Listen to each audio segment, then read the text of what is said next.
Nous sommes un groupe d'historiens et d'historiens d'art et notre but c'est de déguiser le regard du citadin. Donc en fait on propose des visites guidées à des touristes mais à des habitants de la ville également, donc, qui pensent connaître leur ville et on leur propose une autre lecture.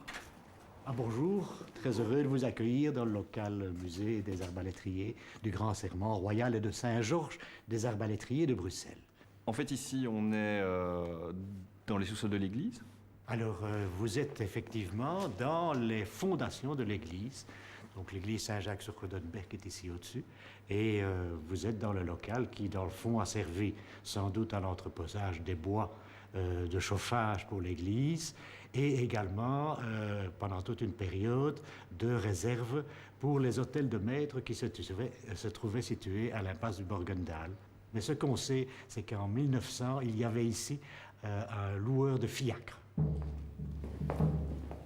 La gilde a été fondée en 1381, puisque nous avons une charte noir sur blanc qui signale que tous les petits groupuscules d'arbalétriers sont regroupés dans une seule et même gilde. Alors au début, bien entendu, ce sont les bourgeois qui vont défendre leurs biens vis-à-vis des spadassins et des brigands qui se trouvaient. Et par extension, ces bourgeois ont bien entendu se sont directement mis au service de la ville de Bruxelles pour à la fois défendre les portes, les remparts et se mettre au service de la ville de Bruxelles.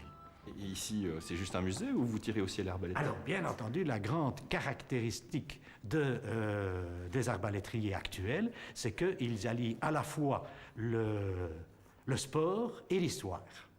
Donc, vous êtes dans un club, dans un local de club sportif, va-t-on dire, mais qui a derrière lui ces 6 siècles d'histoire. Donc il est évidemment impossible de dissocier les deux. Et en plus, en tant que gilde, nous avons de gilde au service de la ville de Bruxelles, nous avons ce souci de continuer, finalement non plus de défendre Bruxelles au moyen des armes et sur les remparts, mais de défendre finalement les traditions, le folklore et l'histoire de Bruxelles.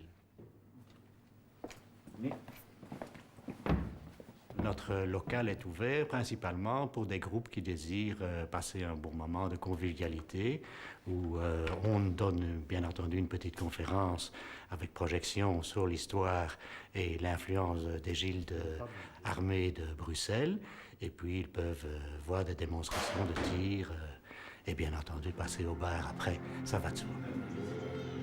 Sous les pavés du quartier royal, Arcadia vous réserve une autre surprise, le Coudenberg, l'une des plus grandes demeures princières d'Europe dont il ne reste que des vestiges. Moi, ce que j'aime surtout, ce sont ces piliers. Tu vois, là, ils sont là depuis 1522. J'ai l'impression de toucher un morceau d'histoire, tu vois, comme ça. Il paraît qu'ils ont la forme octogonale en bas, mais en haut, ils devenaient ronds. Ah oui, c'était les colonnes de la chapelle. Voilà, les colonnes de la chapelle. Ils changeaient de forme. Voilà. Les piliers de la chapelle de Charles Quint, oui. Dernière étape de notre visite dans le ventre de Bruxelles, le Wine Bar Sablon, un bar à vin qui se veut aussi cave à manger ou à grignoter. Les caves ont été créées au XVIe siècle et on est en dessous de 8 petites maisons ici au sein du Sablon. Et puis on les a toutes reliées et on en a fait le Wine Bar Sablon qui a été créé il y a 3 ans. Moi, je suis sommelier de formation, en fait, et je vais toujours voir les viticulteurs pour voir le terroir. Et au niveau produit qu'on retrouve dans l'assiette chez nous, c'est ma grande philosophie, c'est voir la traçabilité complète des produits. Cuisiner de façon brute pour goûter justement le produit qui doit être exceptionnel. Les dessous de Bruxelles, un circuit de la SBL Arcadia à visiter en groupe sur réservation.